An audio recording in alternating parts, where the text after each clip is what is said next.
Now, once upon a time in professional wrestling, it used to matter what the fans thought. For example, all you parents out there with kids, when your kids misbehave, you give the New Day a call. The New Day comes over to your house, and we will fight your children. Now, don't get me wrong, a lot of wrestling sucks, but when it's good, it's fucking great. Wrestling is melodrama. Wrestling is mythology. Wrestling is action. Wrestling is comic books. The only thing wrestling isn't is wrestling. Who wants to take back professional wrestling? Welcome to Around the Ring, episode 96. Damn, 96. On the road to 100. We're getting close. And I'm one half of your host, Silky Dave Brown. I'm joined with, as always, by your Floyd and Savior, Floyd Johnson Jr. How you doing this morning, sir? I am doing well. You can't, as a wrestling fan, after, I know we're going to talk about it, but after that show last night, there's no way you can't be in a good mood. Oh, no kidding. No kidding. And also, you know that everyone on the on that Backlash show tonight watched that last night was like, motherfucker, they did it again. They did it. I mean, only people I'm worried about is I'm hoping it motivates Randy Orton. Yeah. So let's real quick, but I know we just mentioned before we started recording that we would talk about Mr. Randy and the shitstorm he started this week. We would talk about that when we get to Backlash, but let's just talk about it now. Okay. So last week after we finished recording, Randy Orton sent out a series of tweets. There was a screenshot of something. I don't know if it was something he originally said or something someone else said that basically was belittling, for lack of a better word, a lot of indie matches and dives and whatnot, and it set the place, the interwebs ablaze. Twitter was going back and forth, and Will Ospreay got into it, and he actually made a T-shirt in response. So what were your thoughts on what Randy Orton said? And actually, should we read the tweet? In question? Yes, Silky. Let everybody know the one that sent the world into the wrestling world into a buzz. Okay, so here it is, and I quote: "Every indie match now, handshake, a drawn-out move exchange, this is awesome chant, strike exchange, dive, no-sell indie strong style, dive, more strikes, no-sells, dive, flippy-floppy sequence, dive, hit everyone with each other's finishers, then Humpty Dumpty, we all fall down, fight forever chance, rinse and repeat until every move is useless and means nothing, dive, take unsafe shot that looks like shit and hurts like hell, then roll up finish. Handshake and hug after match. Everyone's hand is raised. All these guys chant. Go home and type on social media thanking your opponents and company for the match and telling others they should book these guys. Dive." So, first thing I did was laugh. I laughed incredibly hard when I read that. Let me just say this. I mean, of course, this was an over-exaggeration, but when you take it at its heart, that's pretty much the diagram of an indie match, right? Pretty much, yeah. But you have to have the guys that are able to execute it, and you have to sell enough, because I know selling in Randy Orton's eyes and selling in my eyes are two completely different things. I mean, he's a wrestler. He's been doing it for a lot of years. His dad was a wrestler. So when you come down to it, selling means something else to them. But to me, selling is, hey, that looks like that hurt a lot. And I think indie guys do a good job of selling. I do have a problem at that sequence at the end of the match. And it actually happened last night, and I'll reference it later in the TakeOver match, where you've been beat to hell the whole match, and all of a sudden someone just hits you with a forearm and you just shake it off. I don't really like that. But sometimes when you get caught up in the moment, you ignore it. Like last night, I got caught up in the moment quite a bit. They put on really good matches, and so let me just say this.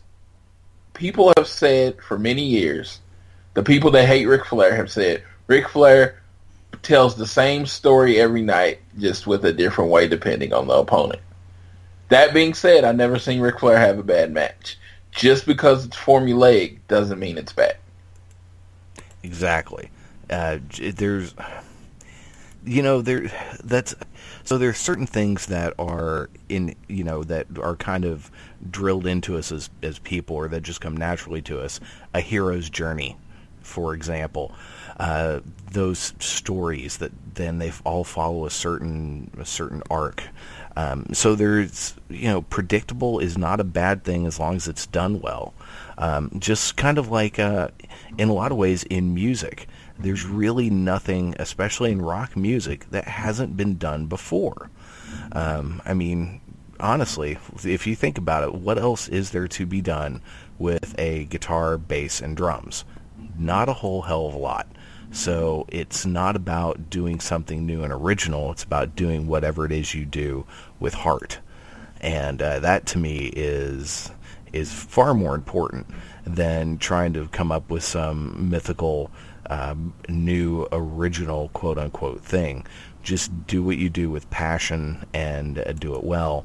And I tell you what, indie wrestlers probably, not just to generalize, but indie wrestlers might do that better than anybody. I mean, there's some great stuff. And speaking of, you talk about the flips. Will Ospreay, he is known for flips and dives, and he made a shirt that said, dive on it. Had all the dots, because what you couldn't tell when I read it is there was a series of periods followed by dive. That's how that little diatribe ended. And so he made a shirt with the periods and then dive, which I think is great. And then at some point, Randy Orton sent out another tweet with another picture that had a kind of a diatribe about indie wrestling on it. It said something along the lines of, "I really should apologize." And then someone else, I forget who, and I'm actually looking through Cage Side Seats right now trying to find the freaking story, but someone else tweeted out, "Apology accepted," and then Will Ospreay responded to that saying, "I'm not accepting the apology until he buys a shirt," which I thought was classic. Yeah. A lot of people hit up Ricochet about it. Ricochet very much took the high road. He's like, not everyone's going to like our type of wrestling. Wrestling is different for everybody. He's like, I loved Randy before he said this. I still love Randy. He very much took the high road. He very much took the road of somebody that plans on working in the WWE at some point in time. Yes. Yeah. Ricochet did his response is really the response that most fans of wrestling should kind of have, in that there's all sorts of different styles and different kinds of wrestling. So why can't we enjoy all of it?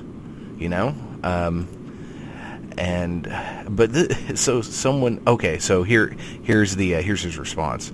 "Sorry to the indie marks, indie guys, and old timers who do dives. Who do dives took offense. Just having a good time over a few drinks in Denmark, closing the SmackDown Live tour, while beating Raw and making over $5 million in the last 11 shows. God, that must be nice. Now I know to some that doesn't equate to a standing room only crowd of 150 people paying $8 at an armory somewhere. But in the big boy world, that's called putting asses in seats." Nice quoting Tony Schiavone there. So enjoy your flips, dives, and 20 super kicks per match. That I'm sure was to the Young Bucks. To each their own. I will go dive, air quotes, back into my 13th title run and get ready to flip, also in quotes, when my bank statement comes this month. Whole bunch of dots, headlock. That's fun. And I really need to issue an apology, ... was what he tweeted with that picture. Okay, it's just hilarious. I mean, Randy Orton is, he has never been what most people would consider a nice guy. He seems very happy right now in his life, in his personal life, but he's not what you would call a nice guy. My whole thing is he's insecure. His posts are insecure. Well, yeah, I mean, and because very much so. It's very much in-ring performance. Indie wrestling is so far ahead of where WWE is. I'm not saying WWE people can't have great matches. It's just this whole idea, this old school idea of this is my move and you can't do it. This is my this and you can't do it. It gets to the point where this is my gimmick and you can't do it. It gets to the point where, yes, I know you do the RKO, but if someone does the RKO better or in a different way than you, that doesn't take away from your RKO because fans are smart enough to know there are two different people doing the move. I mean, pretty much Will Ospreay and Jay Lethal do the same finisher on the same ROH show, and no one cares. Every hand has, so this whole I have to protect my gimmick and protect my move and all that stuff. I think that also lends to different reasons that the WWE, can't really keep up as far as in-ring performances. And also that's one.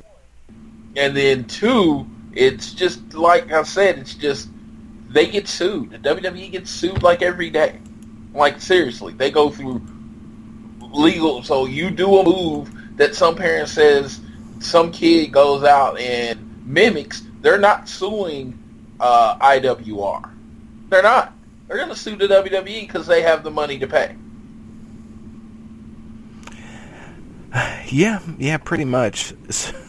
Yeah, and okay, so I'm going through some of these as we're talking, going through Cage Side Seats, a bunch of their articles, and they did a number about this. Yeah. So there is Loki had a response to this. Unfortunately, you're protected in the WWE. Come out to the real world and test your tantrum with adults. Damn. Yeah. And that's exactly what it is. Randy Orton, as far as his in-ring performances, has not lived up to what people... He 13-time champion, and I can honestly say, based on what I thought we were going to get in his career, he has underachieved. And when I say 5-star match, I know stars don't equal dollars, but I'm just like that really memorable match where everybody is like, man, I remember this spot, this spot, this spot. Randy Orton doesn't have those. No, and Randy Orton, it very much is... Randy Orton has lived with a silver spoon in his mouth with his career in WWE. He has never had to go through the things that, Bubba Ray Dudley, who got in on this, he'd never had to go through the career that Bubba Ray did. And to be, let's just be completely real about this. Randy Orton in the ring, he's really good. He is. He is no Ricochet. He's no Will Ospreay. He's no Jay Lethal. I mean, there are so many people on the indies. He's no Cesaro. He's no Kevin Owens. He's no AJ Styles. I'm like, he's not even elite in the WWE world. Yeah. He's an elite name, but his performances aren't elite. Yeah. Now, what do you think are the chances, or what do you think are the chances that he does a dive tonight? 0. See, now that would be the ultimate trolling. If at some point during the match, Jinder Mahal's out in the ring and Randy looks at the crowd and does kind of a shrug and then dives through the ropes. If you call that would be awesome. And I wouldn't. It's like that would have been that moment where I was like, oh crap, yeah. If he does something like that into like an indie style sequence or whatever, Like, I know you're great. I mean, you say, hey, it's the same thing, but you're not doing it. You're not keeping people on their feet. One of the most disappointing two of the most disappointing matches of this year, period. And you can tell me if you don't agree, were Randy Orton versus Bray Wyatt at WrestleMania, and then that House of Horrors bullcrap that we sat through. Yeah, yeah. There should have been a lot more out of those matches. The WrestleMania match especially was just real stupid. I will say, speaking of Will Ospreay, I watched. He had a match this week during the Best of the Super Juniors tournament against Ricochet, and I watched it. It was if you're wanting context, it was the episode that was on the 18th, and it was a really good match. It wasn't their match from last year, which was 5-star, one all-time great matches. But it was still really good. Did you see he pulled off the Dragon Rana? Yes, I did. Oh, and he looked like he was damn near going to break his neck. But it's all about... I mean, and that's the whole thing with the Dragon Rana. Everyone's like, Will Ospreay pulled off the Dragon Rana. If you look at the move, Ricochet pulled off the Dragon Rana. Because he has to catch you and flip and keep your head tucked so he doesn't kill you. Yeah, and I mean it's like a more dangerous version of the move that Rey Mysterio uses as finisher in WCW. Yeah, basically minus the flip at the beginning. I love that move. I think it's a cool move. After the match, Ospreay cut a really good promo because Ospreay won. Great match. And Ricochet is leaving, and he gets on the mic, and he says, "Hey, Ricochet." And Ricochet turns around, looks at him, and he's like, "I love you." And he goes on this thing saying, that man is my best friend and my greatest enemy. But then after the match, so he cut this excellent promo. We basically talked about he loves New Japan Pro Wrestling. He's not going anywhere. Then afterwards, backstage, he said, he was like, "I'll fight anyone." He even said, "I'll even fight Randy Orton in a House of Horrors match." And it was hilarious. You need to go and watch this. It was the main event of that show, so you can just find that show online, fast forward to the end, watch the whole match, watch the post-match. It's really, really good stuff. But yeah, Randy Orton is a really, really good WWE wrestler. That's why I think if he went anywhere else, he would not be able to hang. Well, we would find out one of two things. Either that, one, he has just been coasting for over a decade in WWE, making lots of money, and if that's the case, good on him. Or two, we'll find out that he is only WWE good and not wrestling good. Because there's a difference between, you can be really good in WWE and then look like a complete turd everywhere else because of the way WWE protects their talent and the way they book things. I personally am of the belief that if Randy Orton showed up in New Japan Pro Wrestling, especially in New Japan, he would get the utter piss beaten out of him. The people in the offices would kiss his ass and treat him great, and the wrestlers would F him up. He would get in the ring, and especially if Shibata was still able to wrestle, one headbutt, it's over, man. Randy Orton would just get destroyed.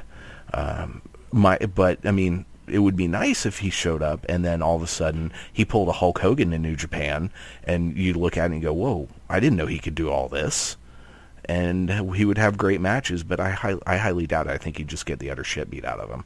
Yeah, I mean, Randy he's like I said, really good worker. We'll never know, because I think he wrestled for the WWE, and I think he's going to retire for the WWE, and I don't ever think he's going to get a New Japan run. And unfortunately, I think you're going to start seeing that more with the WWE products. It's going to be very, like Ryback. I don't think he's done anything in Japan, right? No, he has a friend who's a promoter out east somewhere, if I'm not mistaken, and he's worked for that guy. Apparently, he wants a lot of money for bookings, way more than he's worth. And he got real used to that fat WWE money, and he's not willing to do what Cody Rhodes is doing.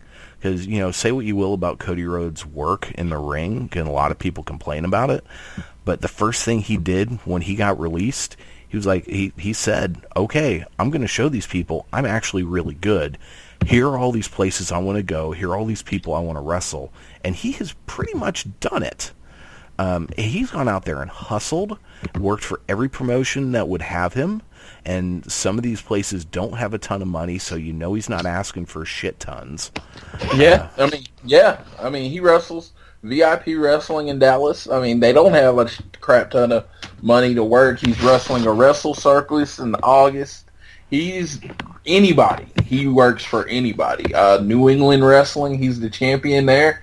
He wrestles for them. I think his whole idea right now is building his own brand. So, in a couple years, because I do think it's destined, in a couple years, when he goes back to the WWE, he can say he can come back as a big star.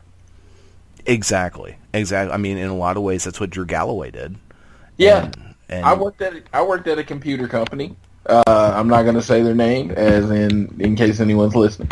Well, when you would work on the phones, and you would get to the point where you can go up to management. Well, you had no management experience, right? Right. And you pretty much had a glass ceiling.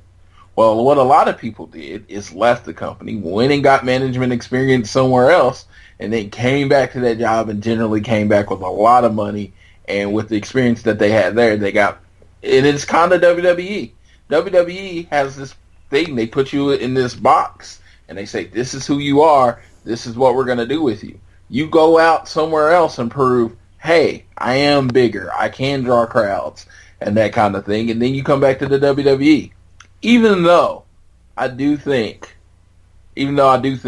despite Randy and his putting asses in seats, I think very few people actually go to a show to see Randy Orton. Yeah, I don't think he puts asses in seats. I think the WWE brand name puts asses in seats. Exactly.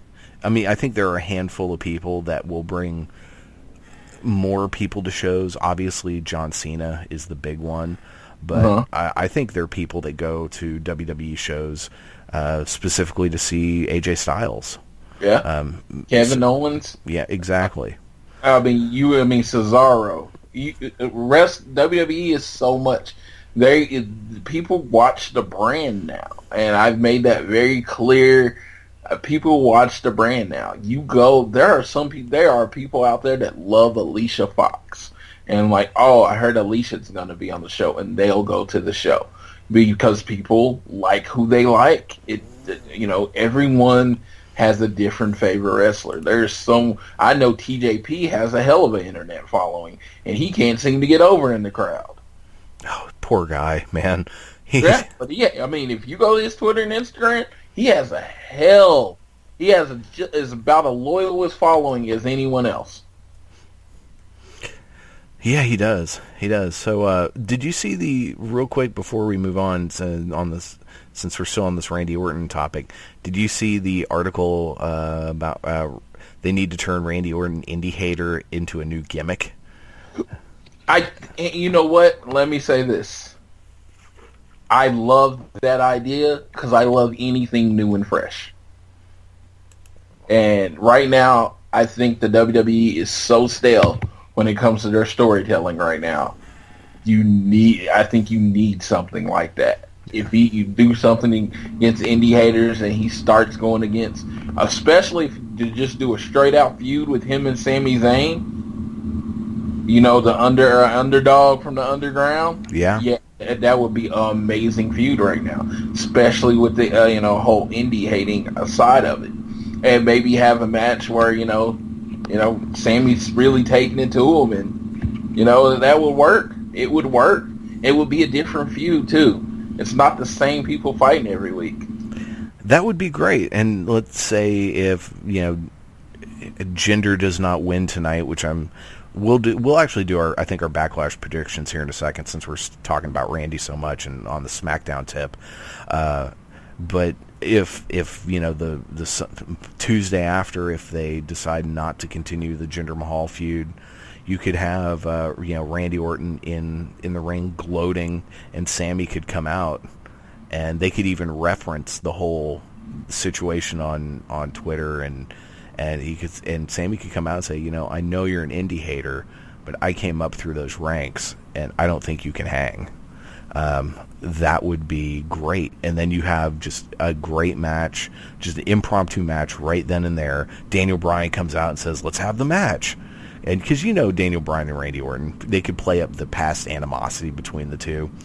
And non-title, of course. And you could have either Sammy win and get a title match, get a banana peel win, but something like that, or a match where Randy barely wins. Like, it takes everything he's got, and that would be great storytelling. Set up a feud with the two of them. That would be compelling. It would be something different, and it would not seem out of the ordinary for SmackDown, because they are better at that type of storytelling than Raw is.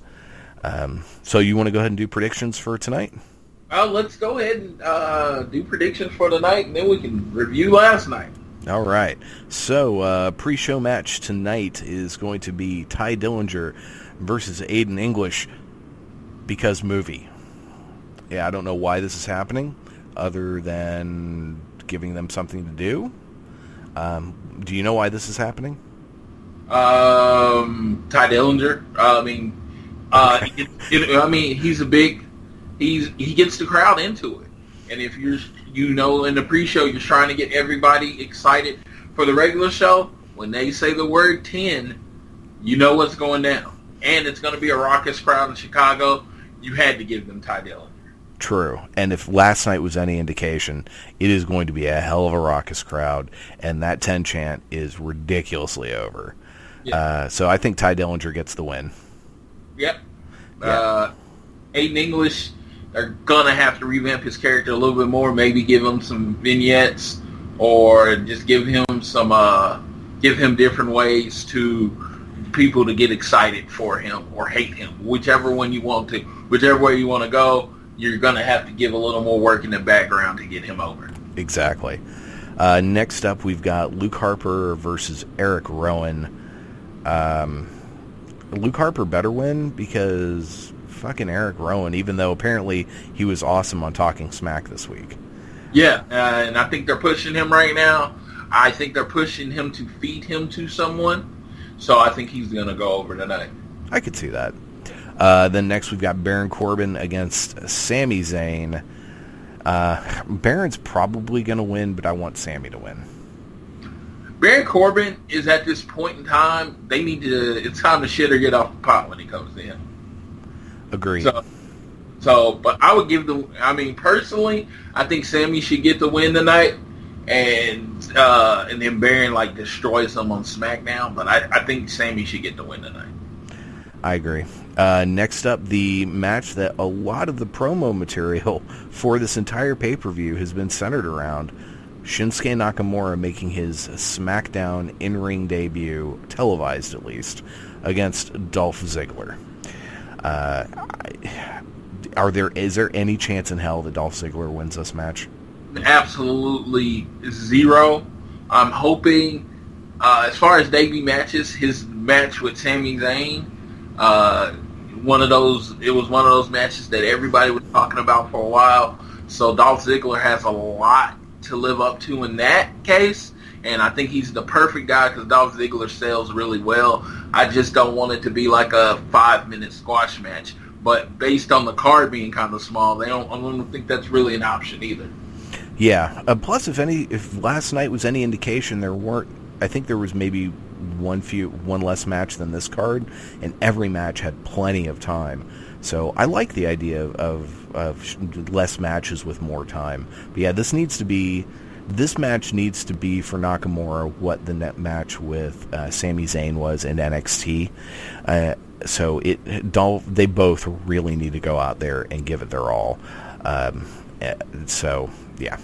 But yeah, Nakamura is easily winning this, I suspect. Not easily in the fact that he's going to squash, but he's going to win. Then we have the 6-woman tag team match. Naomi, Charlotte Flair, and Becky Lynch taking on the Welcoming Committee. What a name. Natalya, Carmella, and Tamina with Mr. Ellsworth at ringside. At some point, he's eating a Bexplex. You know that's going to happen. So you think Charlotte turns at this point? Numbering, I think the number game works against them, and the Welcoming Committee wins. I don't think she turns. I think if they're going to turn her, they'll do it on SmackDown, where she blames one of the others for the loss. There you go.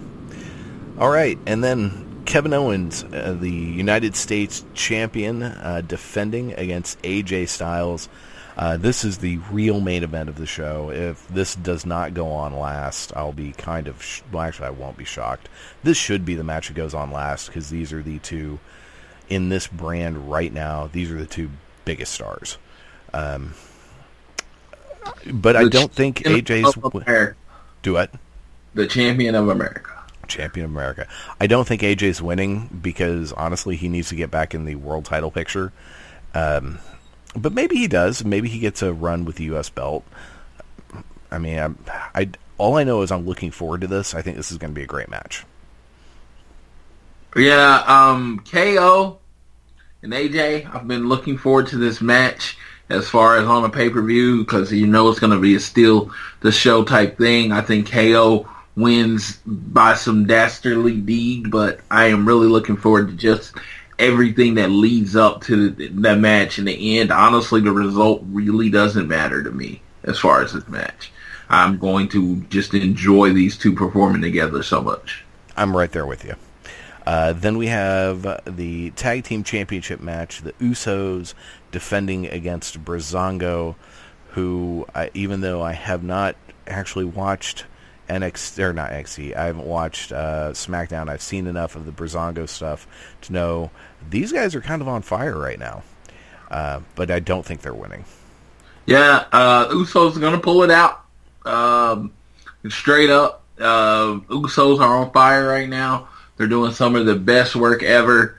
I mean, they're really good. And then they've really, Breezango was the kind of like the gatekeeper team to get them to the New Day debut on Tuesday. So I think they're going to do what they do. I'm hoping Tyler Breeze is the hope that he gets to perform like the people know he can, and I hope they keep the fashion files around. Agreed. This needs to be the Usos barely win.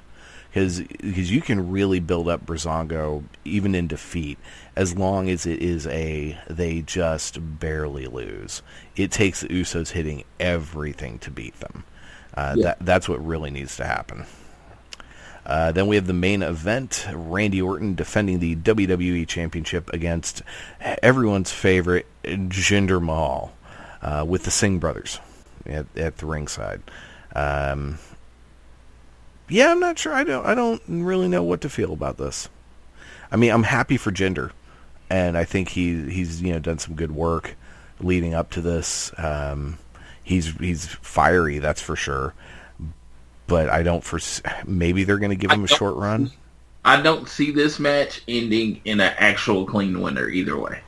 Yeah, and I don't think Jinder's going to win the title. I don't think Randy's going to win, like straight RKO up.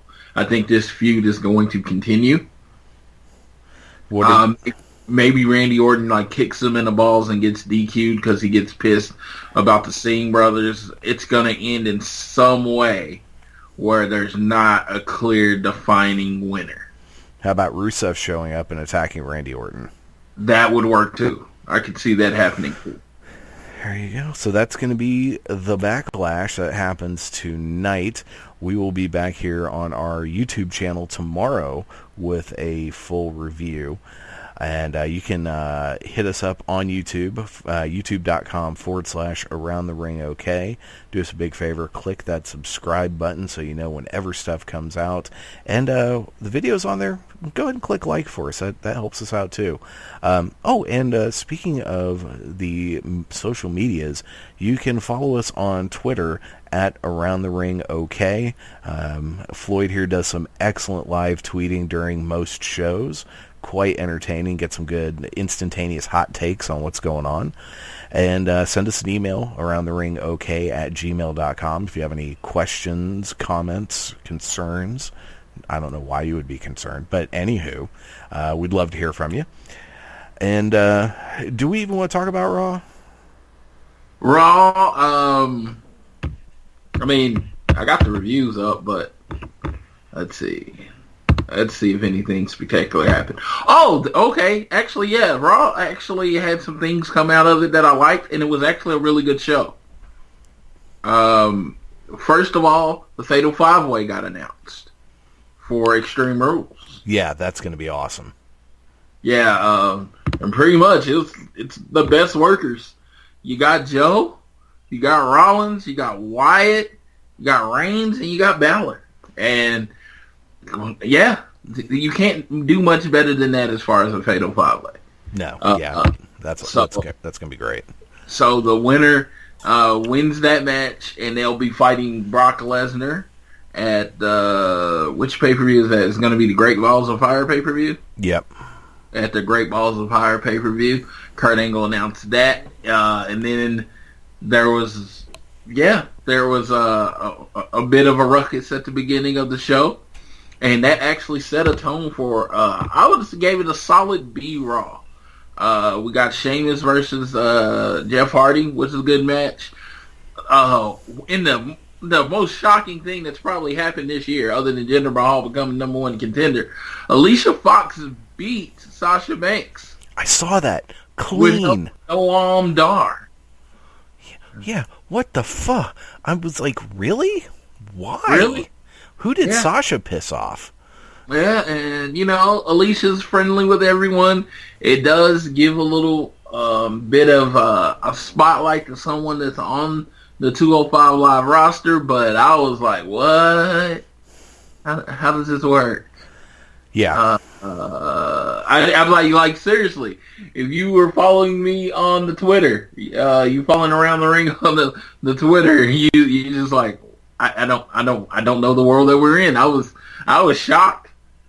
Yeah, I don't think she pissed anybody off. And you know what? That did bring me to something, and it's just coming quick off before I finish talking about Raw.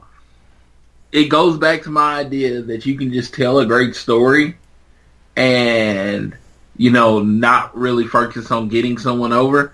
It would end that part of the talk. Because you lose to somebody you normally wouldn't lose to, who'd you piss off? It would end that if you just told great stories. Because some days you'd win, some days you'd lose. But it's all going towards the end of a good story. You get what I'm saying? Oh, yeah, absolutely. And it does, in real sports, any given team can beat any other given team on any day, depending on the right situation. So it adds some realism to that. Yeah, it's like any wrestler. Roman Reigns can go for a Superman punch. The other guy gets out the way and he hits his head on the top post, and the guy rolls him up for a win. And I don't think that would be like, oh my God, Roman Reigns. It'd be like, it would add more to the realism of a scripted sport.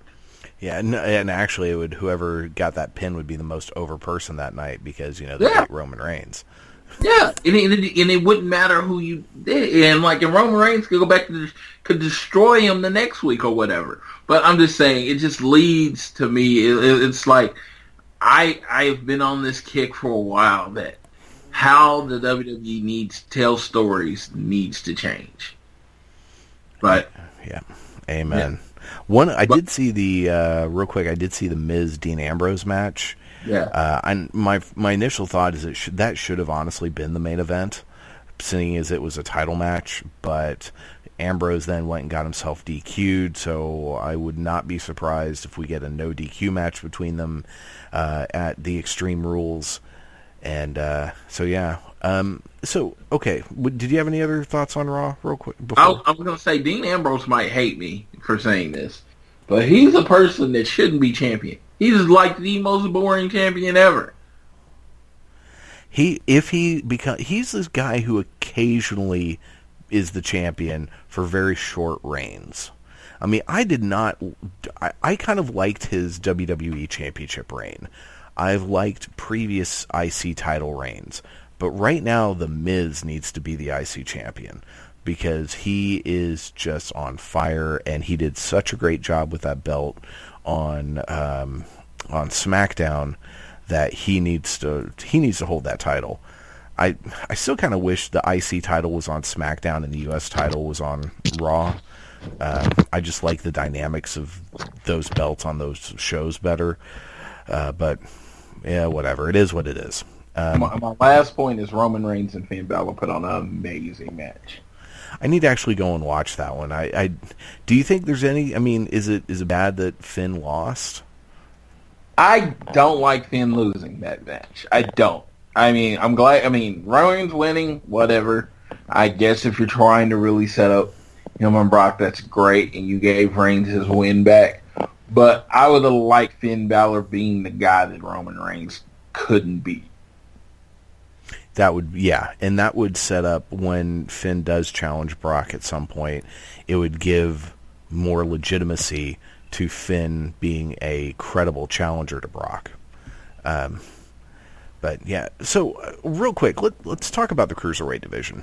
I've been thinking about this, and especially in light of what happened at TakeOver, I'm really starting to think that the Cruiserweight division maybe needs to be dismantled, and most of those guys need to go to NXT and give NXT a secondary title because they'll have a bigger roster, and then take the Cruiserweight title itself and maybe make it a TV title and move it maybe to SmackDown where they'll book it better, and just do something different, because I have this fear that a lot of these folks who are super talented just are going to not go anywhere in this division, because it's not like a women's division where we're going to have this women's tournament and then that's just going to open up people to go into either NXT or Raw or SmackDown women's divisions, which is an established division. WWE, other than the Cruiserweight Classic, does not have a whole lot of real luck with cruiserweights as making a separate division. And in a way, I almost have the same fear about the UK division. But we'll talk about the UK division here in a minute when we talk about TakeOver. But I was just thinking about that over the last day or so, about maybe the cruiserweights, the division needs to go away, and we need to get, Austin Aries moves to SmackDown, Cedric Alexander goes to NXT, move these guys around to do something else with them. Neville becomes IC champion, something. I don't know. What do you think? The whole Randy Orton idea of what makes a great indie match needs to be what's happening in the Cruiserweight division, because they need eyes on them. So Austin Aries and Neville need to have a flip match tonight, or whenever they wrestle for their for their belt. But when it comes down to it, I'm not against dismantling the division. I just think they definitely need better contenders. Hideo Itami, I would not mind him in the Cruiserweight division. Him and Neville could put on some great matches. I just think they need a few more names, and I think it needs to be a little more exclusive, and they need to really put on great matches. And my big thing is smaller venue. I don't like it being shot after SmackDown. If they did, like I said, we've talked about this. If they did go to where they're shooting a live NXT every week, do Cruiserweight Classic or Cruiserweight Division with that show, because it just works in smaller venues. Exactly. It needs to be they need to do that in smaller venues. They need, until it gets to the point where these folks are so over that they can show up in a bigger venue and get huge reactions, a la what happens at takeovers. Because people watch on TV these smaller crowds losing their freaking minds for this talent. That builds stars. They have really learned through NXT how to build some serious stars. And yeah, they've really got to change something. One, they need to stop wasting time putting on the stupid purple ropes. That just needs to go away. It was one thing when during the Cruiserweight Classic when it's duct tape. You know that, right? Yeah. It's they duct tape it, but it's such a waste of time. They do it really quickly. It's like shockingly quick. That's dumb. That needs to stop. It was one thing during the Cruiserweight Classic where it's like they borrowed a bunch of Evolved's turnbuckle covers, or more probably what they did is they dusted off some old WCW turnbuckle covers and used those on the ring to give it a different look. That's one thing, but it almost makes it. I know that the idea is to make it something different, something special, but putting duct tapes on the ropes is not doing anything. It just let these people have the kind of matches that we saw them have in the Cruiserweight Classic, that we have seen these guys have on the indies. Just let them do what Randy Orton hates, or Randy Orton made fun of, more accurately. Just let them do that, and I think it would be more successful. But yeah, they've got to stop filming it. But after SmackDown, and they also changed the name. 205 Live is such a stupid ass name. And if you really want to make it something separate, make it separate. Stop putting their matches on freaking Raw. Make it another show. But if you're gonna do that, just put them all on NXT. I mean, especially coming out of TakeOver last night. I don't know about you, and this is probably a good segue into talking about last night. But I really got the feeling that now more than ever, NXT really is a third almost independent brand. It has truly established itself as its own thing. And there are some people that were on the show last night that I think may never go to Raw or SmackDown. And I had this realization, I'm completely okay with that, because I think they'll have better careers in the smaller venues and in the NXT crowd. The only thing, if they want to keep NXT as a separate brand, they really do at some point need to bring in a secondary title, especially if the roster continues to grow. There need to be more belts for these people to fight over, and have one as a stepping stone belt. But let's go ahead and talk about TakeOver. Now, did you watch the pre-show? I did not, because I was actually coming back from Texas during that. All right. So I never even got saw it. Did they do any matches during the pre-show? I have no idea. That's why I was asking. I don't think they ever do matches during the NXT pre-show. I don't. Let's see. NXT TakeOver Chicago. Let's see what the Wikipedia tells me. Events. No pre-show matches. Good. Okay, so the show opened up with Eric Young taking on Roderick Strong, who was super over.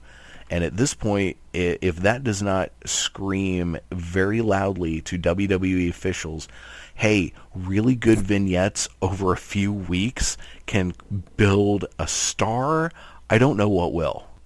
Because you think about the reactions Roddy was getting, which were still good, but prior to his 2 or 3 weeks worth of vignettes about him and his family and his story versus that reaction he got last night, it's night and day difference. I mean, he was so over. Yeah, I mean, man, how over he was. It was Chicago, which is that where Evolve is? Evolve does some stuff in Chicago. Yeah, they do stuff in Chicago and New York and Florida. No, wait. They mostly do New York and Florida and wherever WrestleMania is. But apparently they are doing some stuff in Chicago. Chicago is the home of AAW. Okay. So I was just saying Chicago's a smarky town. Oh, very much so. So that being said, Roddy definitely was going to be over in Chicago. They're getting 4 days of shows. This is their first time doing the whole 4 days of shows without it being one of the big four. So they were very pumped up, excited for that show last night. Roddy coming out. I mean, yeah, his music does nothing for you as far as getting you pumped up, but Roddy versus the World, a lot of people with this segments that they've done were so well done, you couldn't help but like them. Exactly. And they had a great match. And there were just a couple of spots. The one spot that just killed me is when it was toward the end of the match when Eric Young was up on the top rope and Roddy just hit him with that knee and sent Young out onto the floor onto Killian Dane and Alexander Wolf. That was so cool. And I loved how Roddy came in at the very beginning, came in through the crowd and took out Dane and Wolf. I thought that was great. It didn't last for long because they obviously got involved.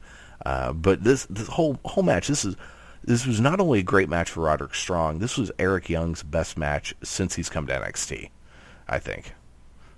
Yeah.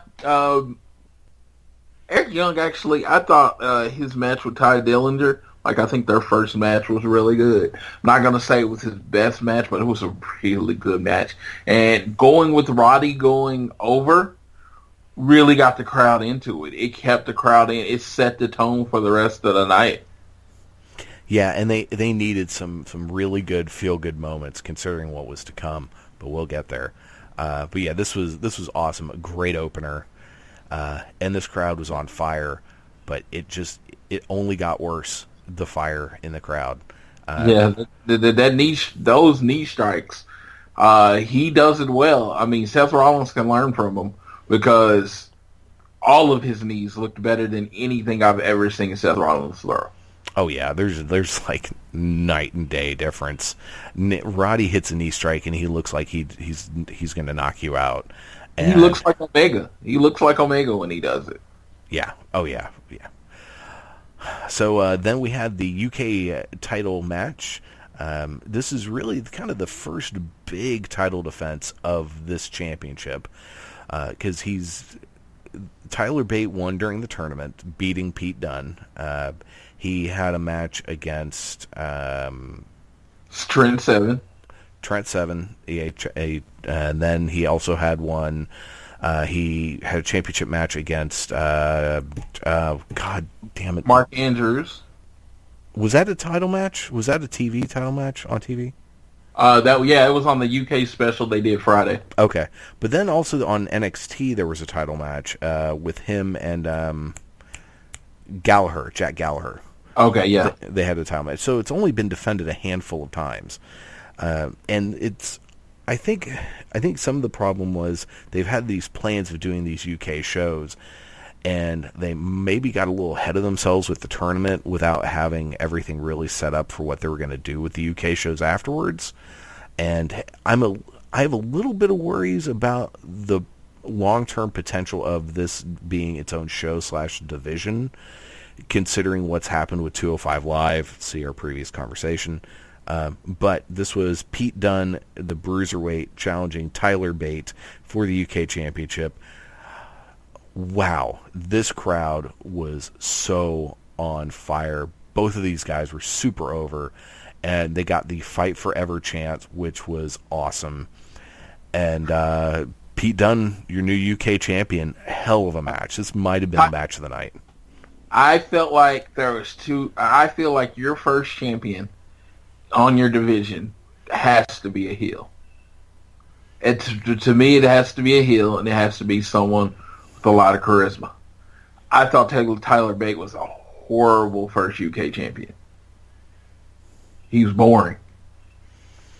He was super over, though. I mean, he was over in Chicago. Don't get me wrong, but I'm saying as trying to bring the UK division into the WWE, he'd probably be okay over in the UK.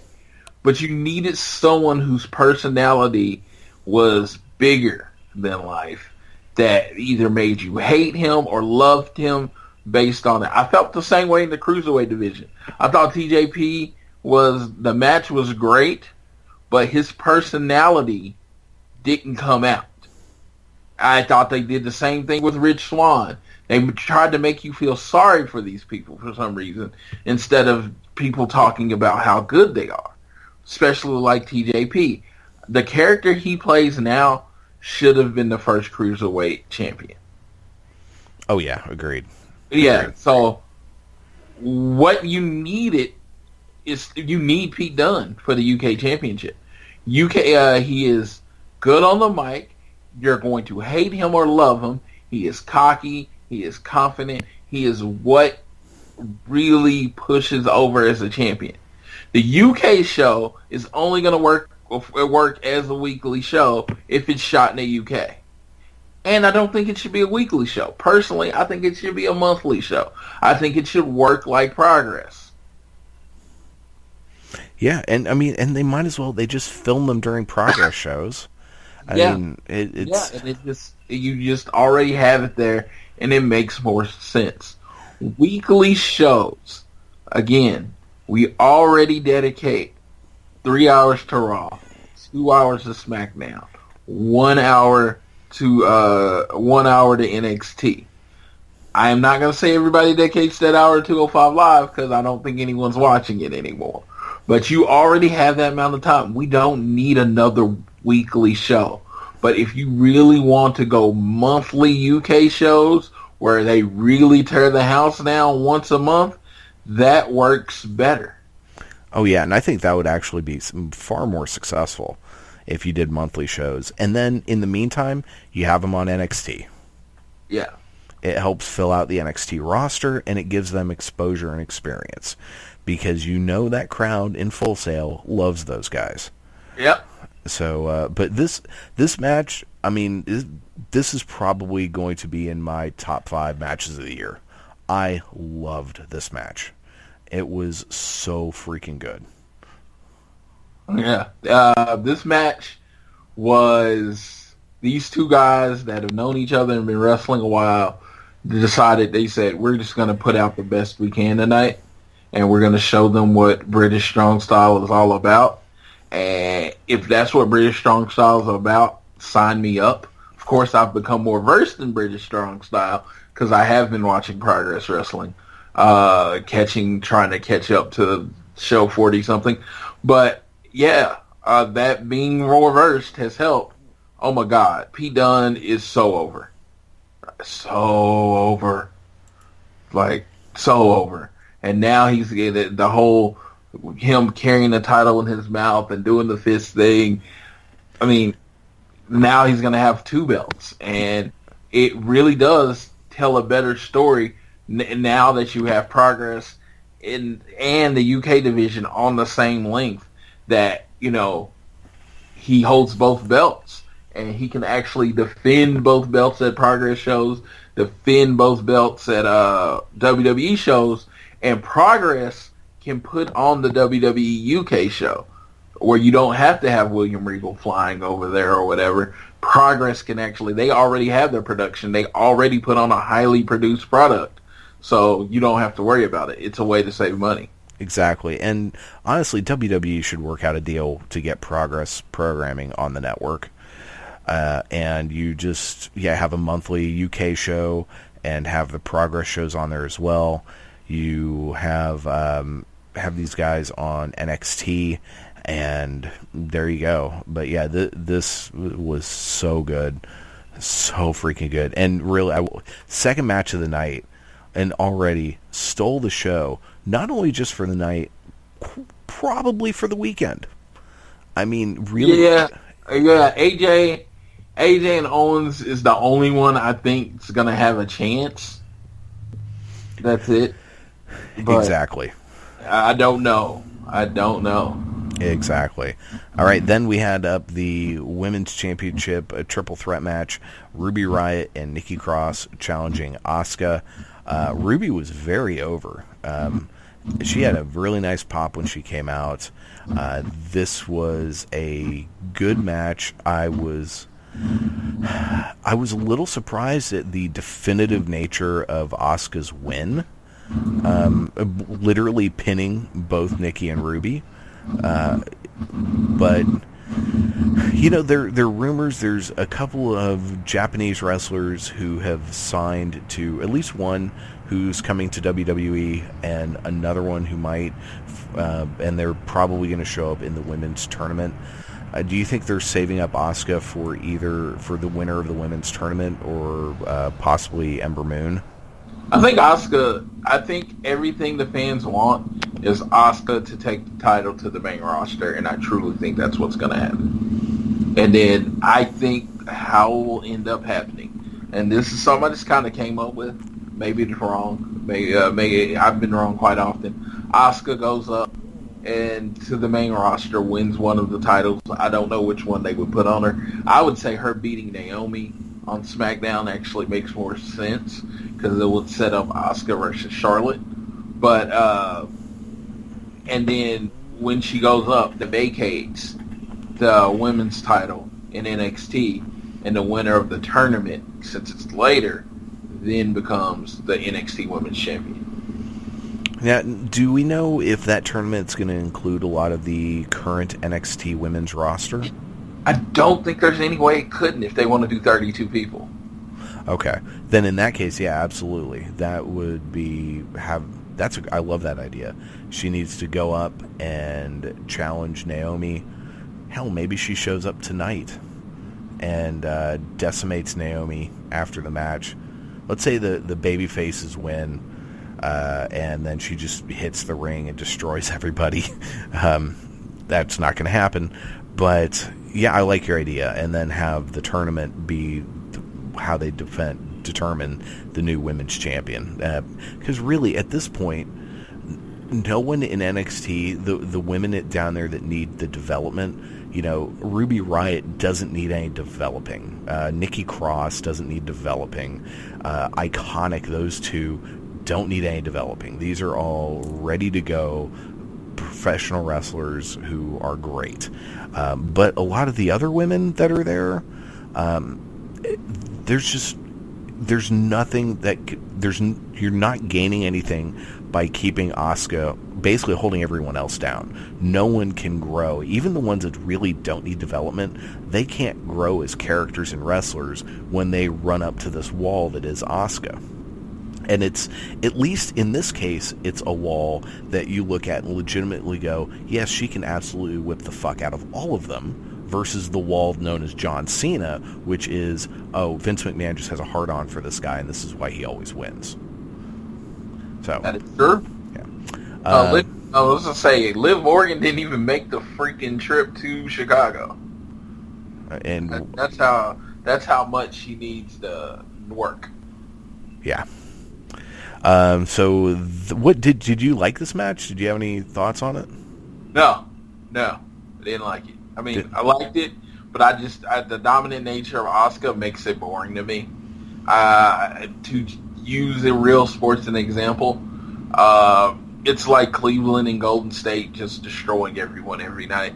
I really have zero interest in watching her just beat up everybody to the point where most of the matches aren't even competitive, and at any point you don't think she's going to lose. I thought this match was pretty competitive. I thought there were a few moments where both Nikki and Ruby looked like they they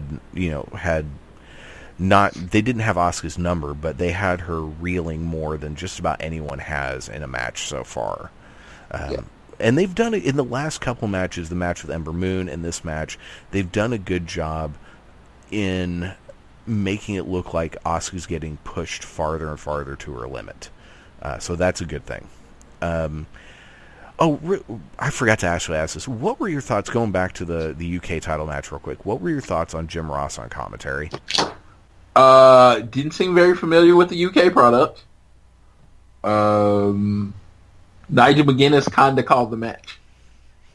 And is it just me? Can we just talk about how great Nigel McGuinness has been on NXT in general? He is awesome. It's kind of crazy because he carried Jim Ross. He really did. Because Jim Ross was not familiar with the UK product. No. He didn't know what the moves were called. Nigel McGuinness filled in a lot of that for him. In a lot of ways, it was like listening to what Jim Ross called Wrestle Kingdom, the one that had the AJ Nakamura match. He called that with Matt Striker. And in so many ways, Matt Striker was really the one calling the action, and Jim Ross was adding in his 2 cents here and there, which worked really well at WrestleMania for the Undertaker's match. And that's, at this point in Jim Ross's career, he does not need to be a lead play-by-play guy. He is your veteran guy who's there to add in his 2 cents every so often. But also, poor guy, he sounds so old. I felt so bad. I was like, damn, he sounds so old. It made me kind of sad. But Nigel McGuinness certainly picked up the slack, for lack of a better term. I'm not saying that Jim Ross has slack, mind you.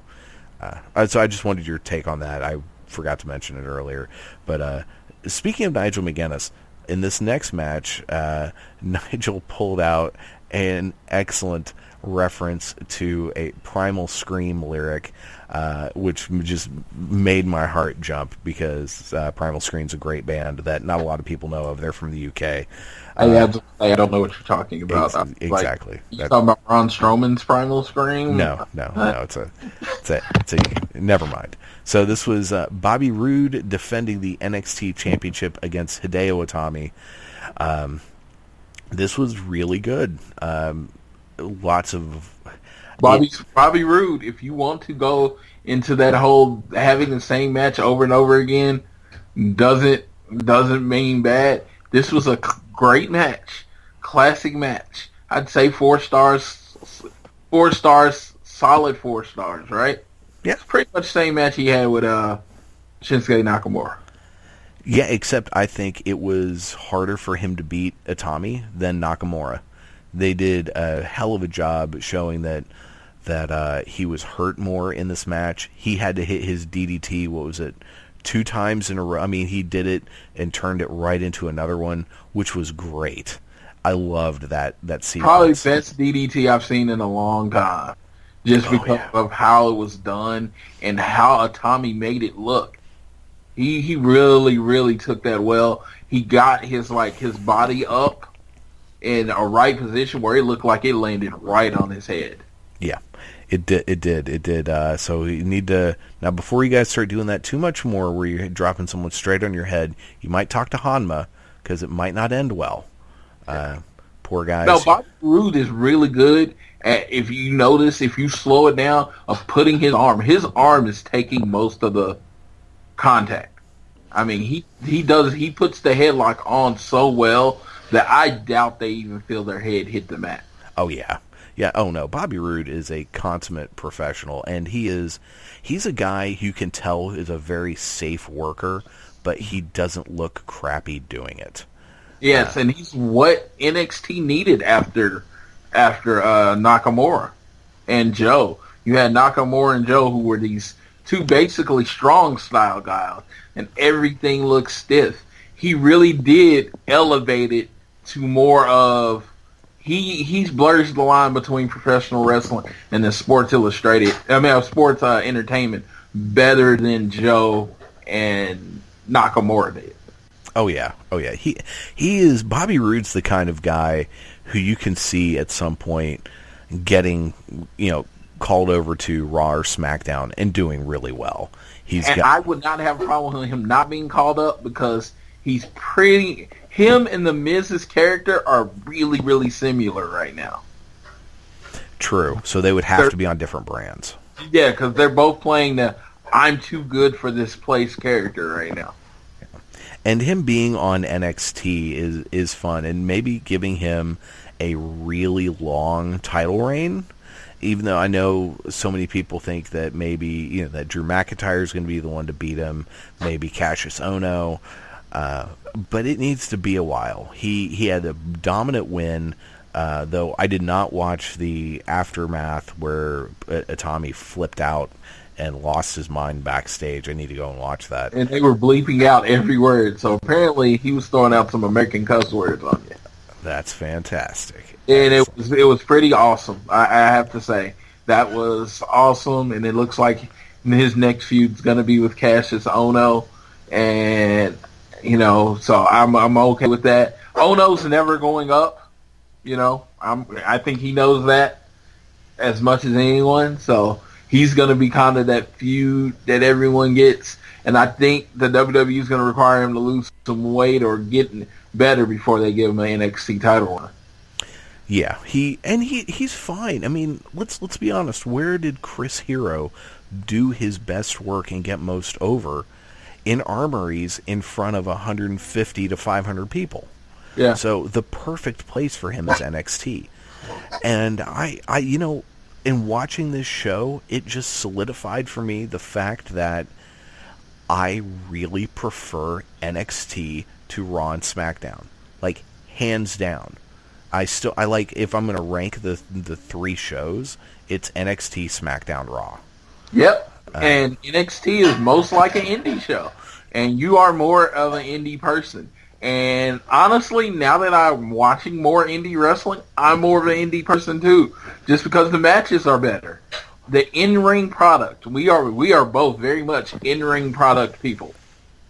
The in-ring product that you get from ROH, New Japan, now, throwing NXT in there is consistently better than the in-ring product you get from Raw and SmackDown. And I truly believe it's because the Raw and SmackDown people wrestle too much. Oh, yeah. It's the idiocy that there is every Monday night during Monday Night Raw, there's a SmackDown house show is ridiculous. Give those poor people a night off, for fuck's sake. Come on. Yeah, they need to wrestle less. And when you wrestle less, you can go out and put on amazing matches because you're rested. You have time. It builds up excitement. It's just the whole idea that you have to wrestle 4 and 5 days a week. You're not going to give the consistent good product. Exactly. And honestly, at some point, there is a breaking point. Yeah, WWE, I think, has all of these shows because they want the gate. They want to make that money. And that, from a financial standpoint, I understand that. But they're going to burn themselves out. There is so much content right now that they are just producing. And it's at some point, it's just going to overload people. And people are going to say, fuck it, I'm done. Yeah, I can't do it anymore. It will probably be years before I attend a Raw or SmackDown house show ever again. Just because, I've heard they're not that great. I went to one. House shows used to be where they worked on stuff that, so they could use it later. Like Bret Hart and Shawn Michaels said they had over 90 ladder matches. Before the actual ladder match actually made it to TV. You mean Shawn and Razor? No, Shawn and Bret. It was Shawn and Bret. They had a ladder match? The ladder match was a Bret Hart creation. Huh. Bret and Shawn did the ladder match to show Vince how it would work. They've had over 90 he said 90. They were doing it every day for a summer. Before they gave it to Shawn and Razor. Interesting, okay. Because I'd always heard that Razor and Shawn did a ton on the road before the one on TV. But Shawn and Bret did so many. Bret talks about it all the time. Oh, okay, cool. But yeah, I would say cut the schedule down to this. Have every week, you do your TV tapings on, Monday and Tuesday, and then do each brand have a house show on like Thursday and Friday somewhere, and then have the rest of the week off. Or, Saturday and Sunday would probably be the best days. Right, Saturdays, yeah. Or Yeah, Friday, like, Saturday. Yeah, like the Raw workers work Saturday, Sunday, Monday, right? And then the SmackDown workers work Saturday, Sunday, Tuesday. Yeah. I have a 3-day week. You're going to be able to give more bang for your buck because you're going to have that 4 days where they're allowed to heal up. Exactly. And if you have less house shows, if you are a city that gets house shows on a regular basis, because some of these towns are getting house shows all the freaking time, you stop having so many, you can bump up your ticket price, and it's the whole less is more. The less shows you have coming in, you can get more for each seat, and you can sell more seats. But we have one more match to talk about on TakeOver, the main event.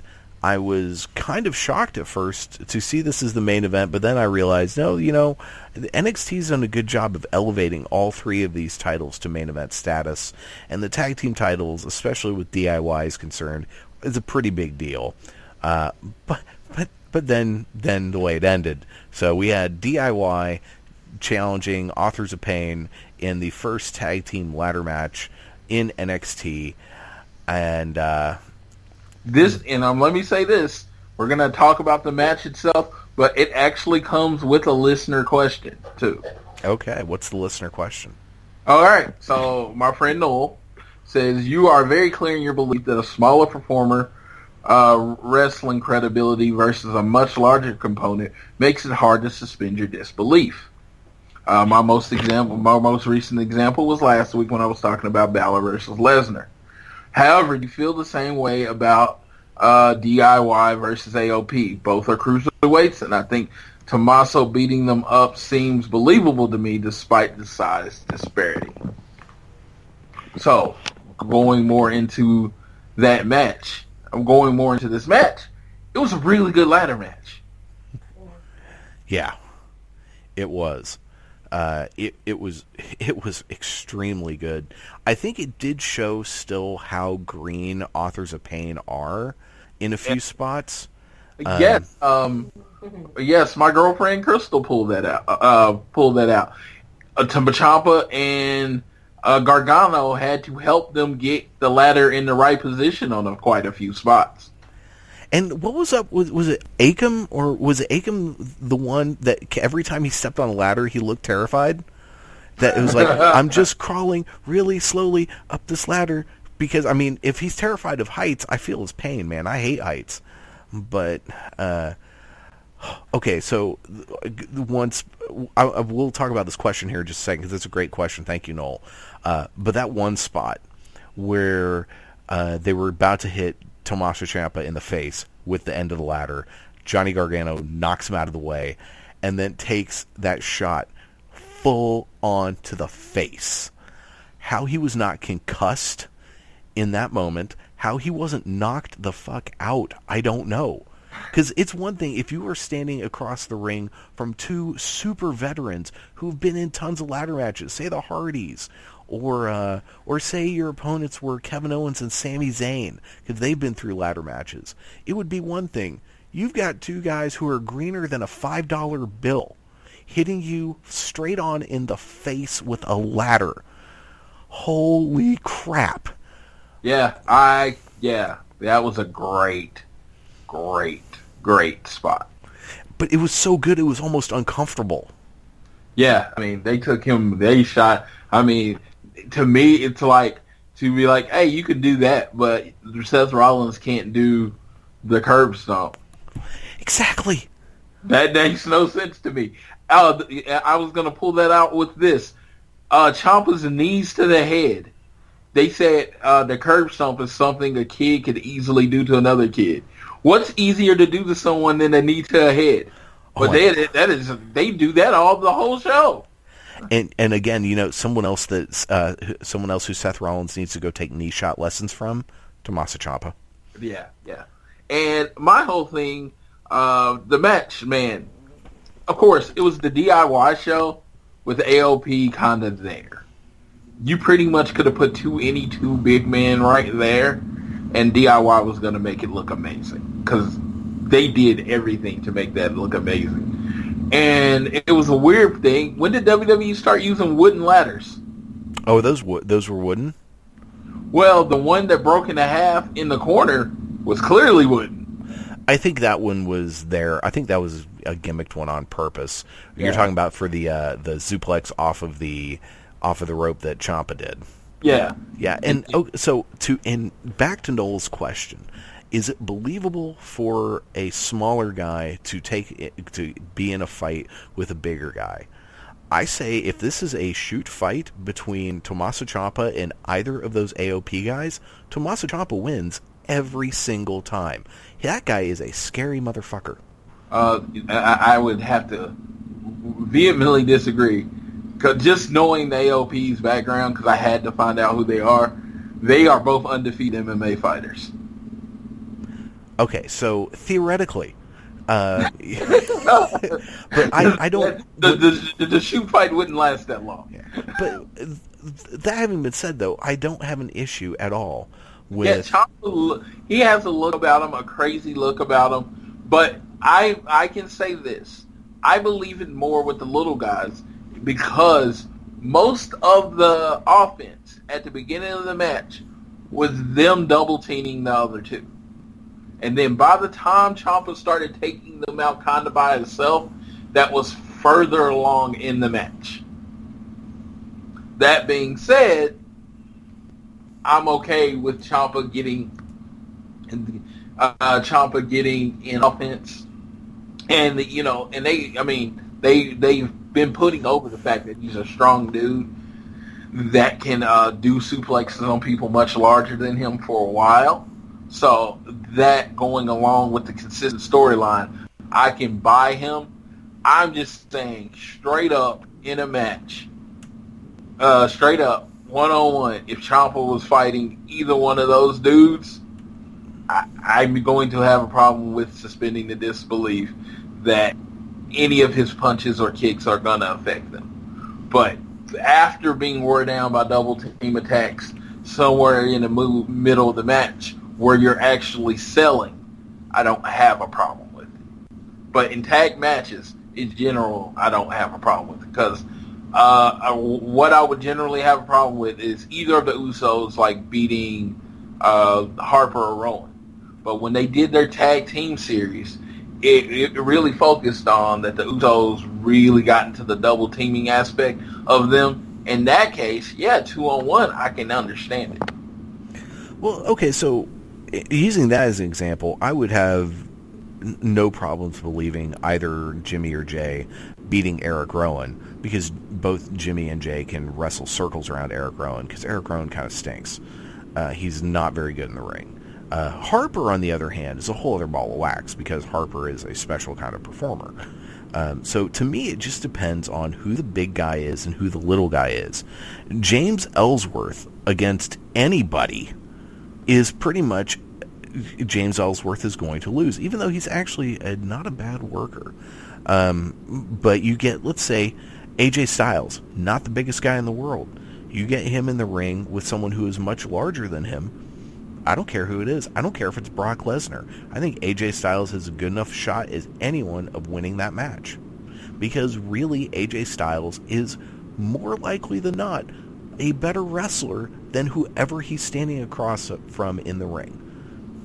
They can be a better wrestler, but the idea of someone, let's say Finn Balor's size, which is about 185 pounds, and you look at Brock Lesnar, who's 280 pounds of solid muscle, the idea that most of his strikes would actually hurt Brock Lesnar, or most of his technique would actually get Brock Lesnar down, is something I have a hard time to believe. Like now, if Finn Balor is a heel and he's doing nut shots, eye pokes, that kind of stuff, to get him into a weakened position where then his strikes would hurt him, then I buy it. Okay, well, I can see that. I probably have too much faith in the little guy, in the underdog kind of thing. I mean, it's a great story. Don't get me wrong. I mean, to me, there's lots of money to be made with Sami Zayn. I'm not a Sami Zayn fan. I'm not an underdog fan. You know that. But there's lots of money to be made with that kid. Anytime you have a storyline like that, I throw Sami Zayn's name out there because his potential as someone, as a hero, as someone you can tell a great story with, is great. I don't have a problem with it. But when you have to me, like Finn Balor versus Brock Lesnar. Finn Balor, as a small guy, kind of works a dominant big guy style. You know what I'm like? Yeah. He doesn't sell a lot. He pretty much dominates the match. So that being said, his style versus Brock Lesnar, I don't know if it works. But I am all about Finn Balor, and I think he would adjust his style to make it more believable. But I think the best way to do it would be the club to be out there with him beating the crap out of Brock Lesnar. But yeah, he's so small. He's like, even with Chris Benoit. Chris Benoit was 5'8", but he was like 230 pounds. He was solid. Like when I met him, his hands were like freaking gigantor. He was solid. So I bought when he's laying in a chop to Kevin Nash, hell yeah, it's going to hurt. Look at the dude. He's built like a boulder. I do have problems with the people that have the CrossFit type bodies. And then they're trying to fight someone that can lift them like 4 times over. Well, there you go. Noel, I hope you like your answer. And please. I answered it. If I have so but you know what? We text all day. He's in my group text. If I didn't answer it, he's going to let me know, and I'll revisit it next week. There you go. So please send more questions our way. You can always hit us up in our group, the club group on Facebook. So just search for the club and ask for permission to get added, and we will get you added. It's a fun little wrestling group that is, unlike a lot of the ones out there, not scary and filled with dicks. So it's a bunch of nice guys. And I am a nice person, no matter how I might come off on this show. And I'm a nice person, and I like to be surrounded by nice people. So that is the people that is in our group. Yes. It's wrestling fans that can respect each other. Yep, I can attest to Floyd being nice, very much so. A couple other things I wanted to get on this match before we get to the post match. That splash spot where AOP got these 2 ginormous ladders out and balanced them from the ring apron to the barricades, and there was this enormous ladder already that DIY had brought to ringside that had been on the stage area, and it was a really tall ladder, like a 20-foot tall, ridiculous ladder. And so at one point, basically AOP was going to go to powerbomb DIY on these ladders, and somehow it all got reversed, and the AOP guys are laying on there, and Tomasa and Gargano go up to the nearly top of this ladder, channeling their inner Jeff Hardy, and do these splashes onto AOP on these other ladders, and poor Johnny Gargano just bounced off and looked like he about fell on his head and broke his neck. And the ladder snapped, but he didn't get the clean break like Ciampa did. Yeah, Ciampa got his angle was better. I think is what had some of it to do with McMahon. And as raucous as this crowd was for the UK title match, they were on fire like tenfold for this match, and they loved DIY. But unfortunately, at the end, AOP finally did get the win to just sound boos. You would have almost thought Roman Reigns had walked in the building. That's how much these guys were getting booed. But it was a lot of fun match. And then they leave. Tomasa and Johnny are left in the ring. They stand up. They get this huge ovation. And it very came off curtain callish. Like, yes, this was going to be their last match in NXT. Yeah, so 2 things are going in my mind. this. Okay, maybe they're going to SmackDown. Okay, please don't Tommaso turn, because for months there's been rumors of at some point Tommaso Ciampa is going to turn heel, and I'm like, okay, it looks like he's standing behind. He might. Okay, good. They're walking out of the ring. Thank God. And then they get to the stage area, and they're doing the ovation. I'm like, okay, we're going to see them on Tuesday. It's going to be fine. They're going to challenge the Usos. Oh, there's the heel turn. And I literally, in my notes, I wrote, and there's the heel turn, and I put a sad face. And then Tommaso Ciampa proceeds to just dismantle Johnny Wrestling. And that crowd, I love the crowd was like so genuinely upset, and they kept showing shots of people in the crowd. Some of them looked like they were nearly in tears, and then one of the loudest "fuck you" chants I've ever heard, "fuck you Ciampa" chants, and then Ciampa pulled a. I know when Sheamus does it, he calls it the white noise. So that's what I always think. I can't remember what the move's actually called.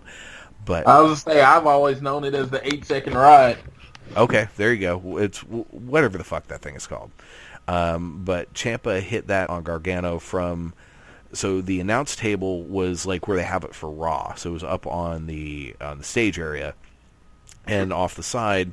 It's raised up pretty high, and there were all these tables off to the side, and so he did it off of the, and this is after beating the piss out of Johnny Wrestling, multiple knee shots to the head, then hit the white noise off of the announce table through these other tables, and then this just great thing where he just sits on the table, looks down at him, and then when he stands up on the table, some of the loudest asshole chants ever since the Attitude Era that Vince McMahon got. I heard "F you Ciampa" too. Oh yeah, that was the "fuck you Ciampa," and there were a few Psycho Killer chants, but holy crap! So this was awesome. What before my thoughts on after this? What did you think of this? I thought if you're gonna do it, perfect way to do it.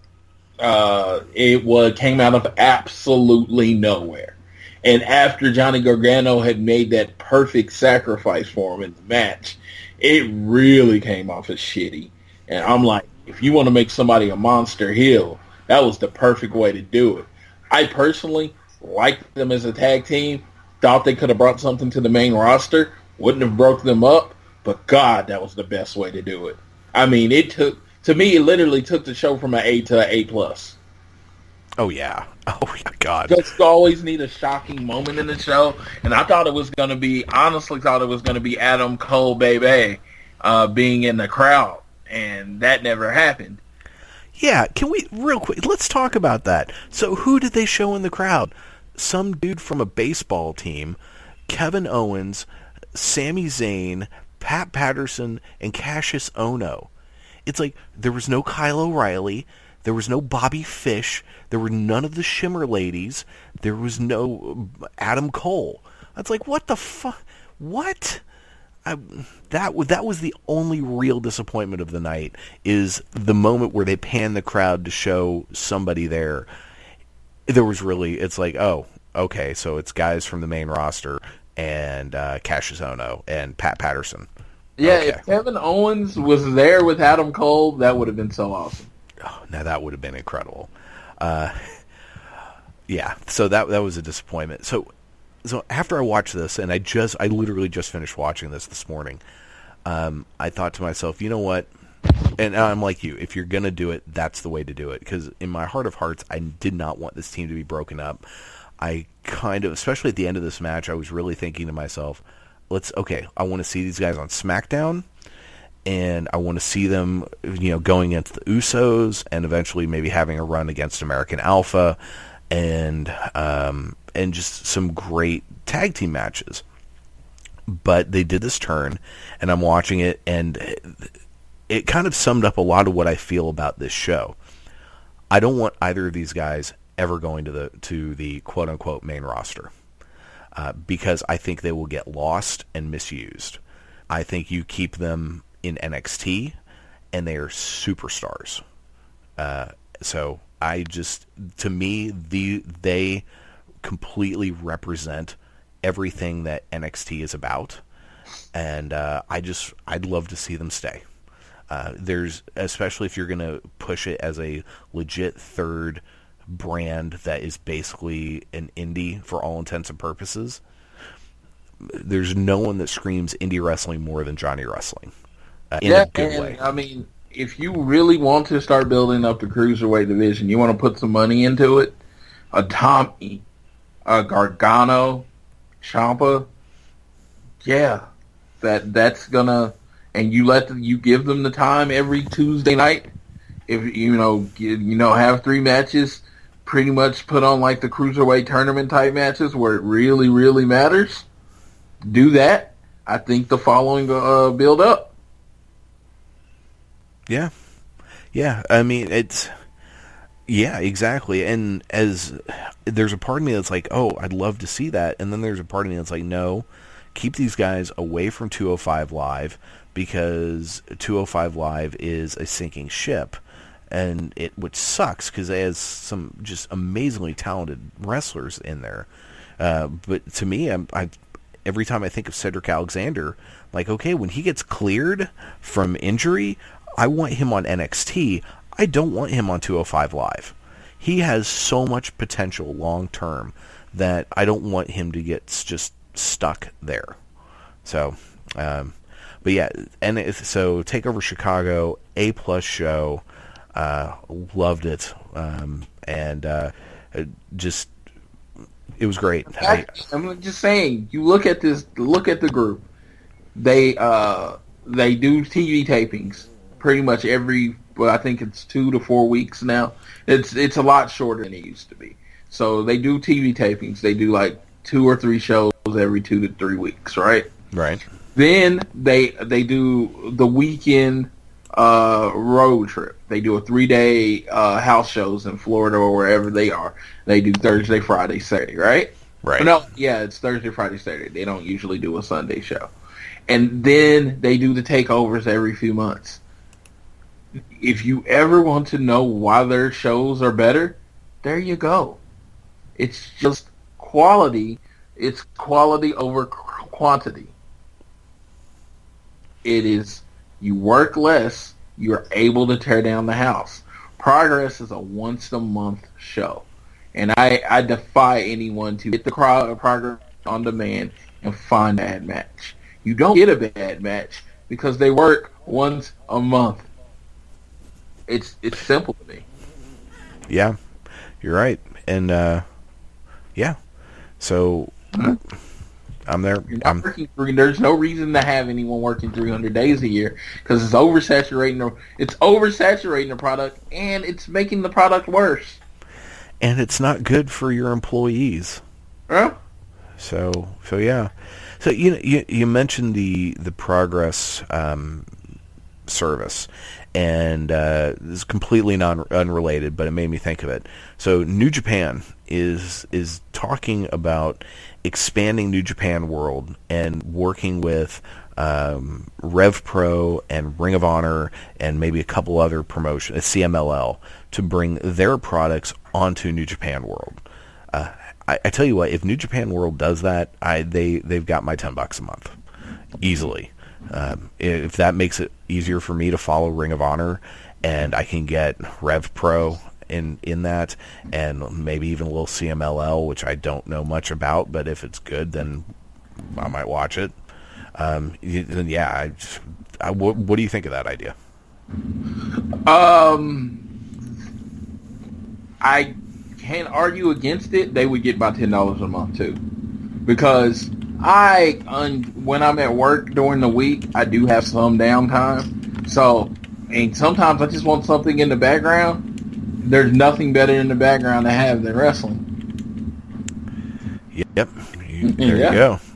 All right. So that brings us to our top 5. Now, do you have a Hall of Famer this week? I do not. Figured we were going to just do the top 5 and get that going. Perfect. Next week, like I said, I have it in mind. I have the research done. I figured today we had the 2 reviews, and the weekly shows and all sorts of things. So I figured, hey, we can hold off on that until next week. When next week, I don't think we have anything built up, so it'll be a little lighter show. I'll cover the Hall of Sounds Fame. good. All right, so that brings us to our top 5 for this week, which is our favorite top 5 super kicks. Super kick. It's a super kick party up in this joint. And, you know, if I was really smart, I would have gone out and found a clip of the Young Bucks music where that says super kick party, and I'd go in and I'd insert that right before this. That's going to take a lot of effort, so that's probably not going to happen. But I did, for those of you who were listening keenly last week, I did do a new intro for the show. So what did you think of the new intro? I love the new intro. It was pretty much, I felt like it captured the captures the idea of this show, that it is our opinions and we think wrestling should be done a little differently. And the fact that the whole Kofi Kingston, we will fight your children, it had me. I can't ever make it through without laughing. Yeah, I love that. I love that bit. And I remember whenever that happened, I got the MP3. I made an MP3 of that, and I've just had it sitting around for like 2 years. And so when I was putting together the idea, I figured I kind of wanted it to start with Finn Balor's music, the little beginning part, and then I made it so I somehow timed it, and I don't know how I did it, and it turned out as well as it did. But during that promo that Kofi does, I actually cut it so there's that moment right when Finn's music ends, when he says, "We will fight your children," and so I did that to give it that effect. And then the song I thought of when I was thinking of what's a good song that kind of fits both of us, and I was like, well, you know, I like rock music. Floyd likes the hip hop. Anthrax and Public Enemy's Bring the Noise. Perfect. So yeah, then I use a clip of that. But then as I was working on it last week, I realized, oh shit, this opening is really short. So I had to get a little creative, and I threw in a bit from the Wrestling Isn't Wrestling video, which I love, by Max Landis. I go back and watch that thing periodically. Because I think he gets wrestling in a way a lot of people don't. And then some Drew Galloway promos in there. It starts with a bit of a promo and ends with a bit of that same promo, and that was from when he showed up in TNA for the first, right after he left WWE, and he was just, you know, spitting fire. And that promo was really about Vince McMahon, but they made it about MVP. And so yeah, so that was I spent a good half hour last week working on that after the show. So yeah, I thought I'd see what you thought. I enjoyed putting it together, so hopefully other people enjoy it. I was going to say, it was definitely over. As far as the people that I talk to regularly that listens, they loved it. They kudos to you. They feel like it opens up the show a little bit better than what it was previously. I love it. Like I said, the whole Drew Galloway, if you really listen to the themes and the words, like I said, it captures the heart of this program. Thank you. We are just regular guys talking about wrestling on a Sunday morning. Exactly. Well, good. I'm glad everyone approved. So, top 5 super kicks. Do you have any honorable mentions? I have 3. All right. What are they? They should tell you how great my list is. Tyler Breeze with his supermodel kick. All right. Excellent. Seth Rollins with his short super kick that he does. He does it in various different ways during the match. And one that I didn't see until I watched the clip of Best Super Kicks, and I realized it was really good. Paige super kick. Oh yeah, I forgot about hers. She does have a good one. Tamina also has a pretty good one. She does. She almost made the honorable mentions. Yeah. Well, I've got 2 honorable mentions. One is the aforementioned Tyler Breeze. He has a really good super kick. And the other one is No Chin Music, James Ellsworth. He should have made my list, but he didn't. Yes. All right, who is your number 5? My number 5 is the aforementioned Paige's fiance, Alberto Del Rio. I remember the first time I really saw him use it, it was within a gimmick with Dolph Ziggler, and they were paying the fact that Dolph Ziggler had a concussion, and I just thought his super kick looked really good and really stiff, and he's been using it as part of his matches now, so I really do like his super kick. That's the move that knocked out John Cena when he came back to win the U.S. title for a run that just went nowhere. But, yeah, no, that's a good one.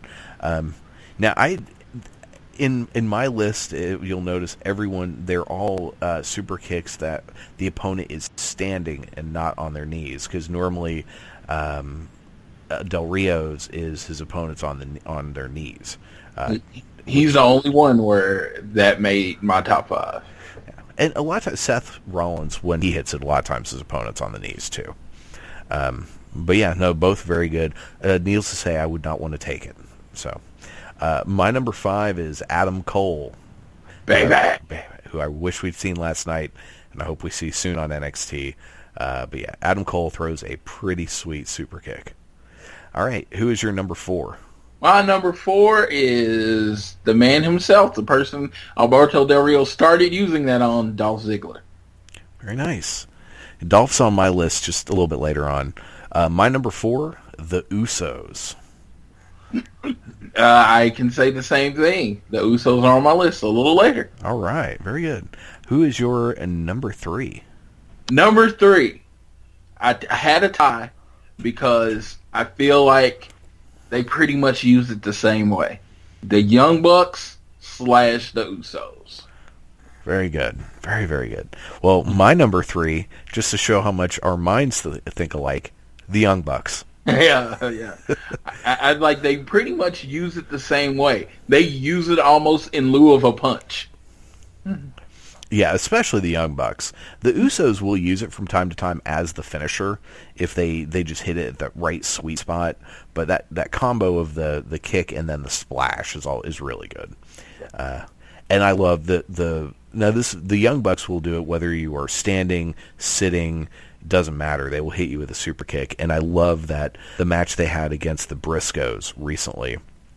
And it actually works because they are two smaller guys. And you think about it, a kick is a better strike than a punch any day. And that being said, I can actually buy it when they do it to bigger guys because you're kicking them. Yeah, exactly. And if you think about it, if you equate it to, say, boxing, in boxing, if a fighter gets a just really good shot on someone's chin, it will knock them out. A super kick is a kick in the freaking chin. So to me, it is the ultimate finishing move because it can knock anyone out. So who is your number 2? My number 2. If Bill Ladd is listening, this is a shout out to you because it's a wrestler a lot of people don't know.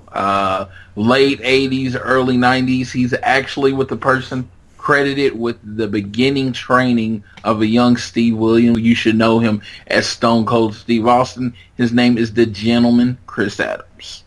Oh, nice. He was the first person I ever saw do the super kick. He, to me, established it as a finisher.